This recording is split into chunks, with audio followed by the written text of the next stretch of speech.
Muitos acreditam conhecer a história do herdeiro do trono de Gondor através das lentes superficiais de batalhas épicas e coroações gloriosas. Mas a verdade oculta sob as camadas de poeira do tempo é muito mais profunda e complexa. Existe um paradoxo fascinante na jornada de Aragorn.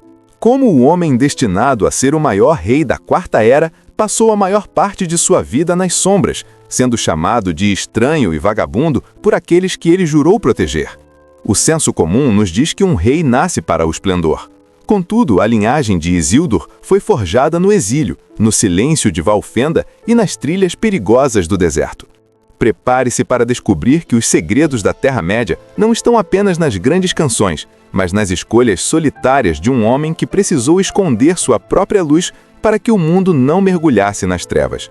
Antes de começarmos essa jornada pelos mistérios da linhagem de Estel, peço que se inscreva no canal e curta o vídeo. Sua interação é o que mantém a chama de Gondor acesa por aqui, permitindo que mais histórias sobre este mundo fantástico sejam contadas e que a sabedoria de Tolkien alcance novos horizontes. É fascinante notar que a grandeza de um rei nem sempre floresce sob a luz dourada de um palácio, mas muitas vezes no silêncio do exílio e da incerteza. Como narrado nos registros de Valfenda, o jovem Aragorn foi conduzido à segurança de Imladris após a morte prematura de seu pai, Arathorn, portando um destino tão pesado quanto os fragmentos da espada que herdaria. Sob o nome de Estel, que em Sindarin significa esperança, ele foi criado como um filho por Elrond, o meio-elfo, oculto das garras de Sauron, que buscavam extinguir a última centelha da linhagem de Isildur. Essa proteção não era apenas física, mas um resguardo da alma. O segredo da sua identidade servia para que o jovem não fosse esmagado pelo peso da responsabilidade antes que seu caráter fosse forjado nas provações da paciência. Nesse isolamento compartilhado com seres imortais, reside uma analogia profunda sobre a própria natureza humana. A verdadeira identidade raramente é um presente dado no nascimento, mas uma conquista moldada pelo tempo e pela educação do espírito. Enquanto crescia entre os elfos, Aragorn aprendia que a herança de sangue é uma faca de dois gumes, capaz de inspirar nobreza ou repetir os erros de antepassados que sucumbiram à tentação do poder. Ele era um homem vivendo entre o eterno e o efêmero, observando a sabedoria de eras passadas, enquanto se preparava para um futuro onde a coragem dos homens seria testada até o limite. Quando a verdade finalmente lhe foi revelada aos 21 anos, ele não recebeu apenas um nome, mas o fardo de restaurar o que fora quebrado. Não obstante a nobreza de seu sangue, Aragorn compreendeu cedo que um trono não se reclama apenas com linhagem, mas com o suor e o serviço prestado aos que se pretende proteger.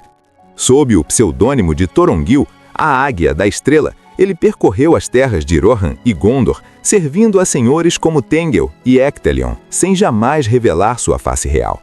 Essa fase de sua vida, frequentemente eclipsada pelos grandes eventos da Guerra do Anel, revela a essência do sacrifício tolkieniano, a disposição de lutar nas sombras, sem o reconhecimento das multidões, em prol de um bem maior. Ao liderar o ataque contra os corsários de Umbar e desaparecer logo após a vitória, ele demonstrou que a verdadeira liderança não busca o aplauso, mas a segurança daqueles que ainda não sabem quem é seu verdadeiro rei. Essa jornada de décadas como um passo largo das fronteiras reflete uma verdade atemporal sobre a construção do caráter humano. A autoridade legítima nasce da empatia forjada no campo de batalha e na lama das estradas, e não de decretos em pergaminhos. Segundo as crônicas que detalham seus anos de serviço, Aragorn conviveu com o jovem Théoden e despertou suspeitas no coração de Denethor, aprendendo as fraquezas e as virtudes dos reinos dos homens de forma íntima.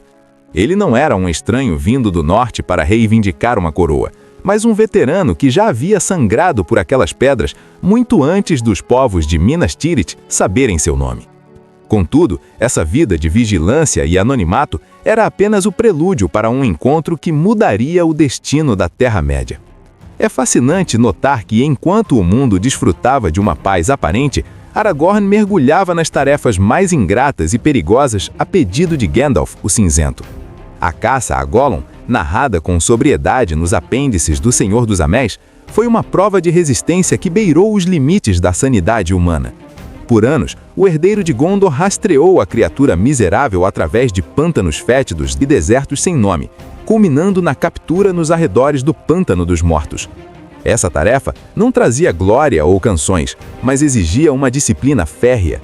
Capturar e conduzir Gollum por centenas de milhares foi um exercício de paciência e misericórdia que poucos grandes guerreiros da história teriam suportado sem sucumbir à crueldade ou ao desespero. Essa dedicação aos detalhes invisíveis da proteção do mundo nos ensina sobre o peso silencioso do dever, onde as batalhas mais cruciais muitas vezes não têm plateia. Ao patrulhar as fronteiras do condado, protegendo hobbits que sequer sabiam de sua existência ou dos perigos que espreitavam nas sombras, Aragorn exercia a forma mais pura de nobreza, a proteção do inocente sem a expectativa de gratidão. Ele entendia que a liberdade de uns depende da vigília incansável de outros, uma lição que ecoa através das eras sobre a responsabilidade de quem possui o conhecimento. Contudo, essa longa vigília estava prestes a ser interrompida pelo encontro fortuito em uma estalagem em Bree, onde a lenda finalmente começaria a convergir com a história. Após a ruína de Sauron, a coroação de Aragorn como rei Elessar marcou apenas o início de um novo governo, mas a restauração da dignidade humana na Terra-média. Como narrado nas crônicas do Reino Reunido, ele não se contentou com o conforto do trono. Seus primeiros anos foram dedicados a pacificar fronteiras e estender a mão aos antigos inimigos, como os orientais, provando que um verdadeiro soberano governa tanto pela espada quanto pela clemência. Ao estabelecer que nenhum homem entraria no condado, respeitando a autonomia dos pequenos, Aragorn demonstrou que o poder absoluto atinge sua plenitude quando reconhece seus próprios limites. Ele foi o arquiteto de uma era de luz, unindo Arnor e Gondor sob o cetro de Anúminas e a sombra da Árvore Branca. A sabedoria de Elessar manifestou-se de forma definitiva no momento de sua partida, um ato que reflete a nobreza dos antigos reis de Númenor. Ao sentir o peso dos 210 anos, ele não esperou pelo definhamento da mente ou do corpo, mas quis estar o Marum, ou abanhado, entregar a coroa a seu filho Eldarion e deitar-se para o descanso final na Rua Silenciosa.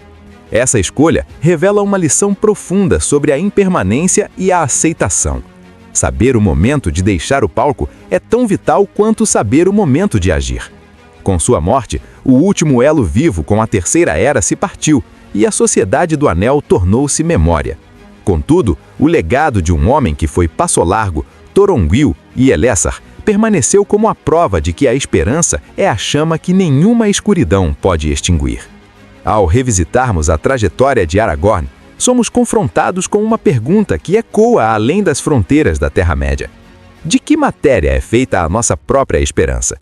Stel não foi apenas um nome dado a um jovem em Valfenda, foi uma postura de vida diante de um destino que parecia fadado ao fracasso.